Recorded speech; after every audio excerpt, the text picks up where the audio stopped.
जो कंट्रीब्यूशन जाता है एक पेंशन फंड में, उसका 1.16% की सब्सिडी सरकार देती है। लेकिन अगर आप हायर पेंशन के लिए अप्लाई करते हैं, 15,000 से ऊपर आपकी बेसिक आय है, तो ये 1.16% जो है वो आपका एम्प्लॉयर ही देगा, आपका ऑफिस ही देगा, आपका नियोक्ता ही देगा।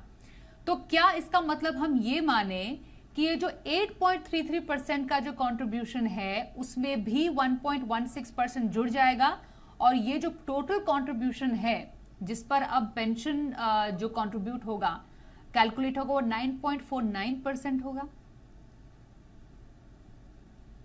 जी स्वाति, तो जैसा कि मृण ने भी बताया और आपने भी कहा, ये जो ईपीएस का पूरा क्लॉज और प्रोविजंस है और उसके ऊपर में जितने चेंजेस आए हैं, 1995 में से लागू किया गया, 96 में फिर चेंज किया गया, 2014 में नया प्रोविजन आया, उसके बाद ये केस हाई कोर्ट में गया और अब सुप्रीम कोर्ट ने इसके ऊपर में अपनी सुनाई है, जो कि 26 जून से लागू भी हो जाएगी।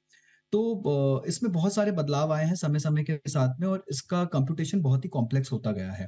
पर जो आपने बोला कि जो 8.33% का एम्प्लॉयर कंट्रीब्यूशन का हिस्सा होता था, तो एम्प्लॉयर का कंट्रीब्यूशन 12% का होता था। उस 12% में से 8.33% एम्प्लॉयर देता था और वहां पर 1.16% की एक तरह से आप सब्सिडी कह लीजिए या सरकार की तरफ से एक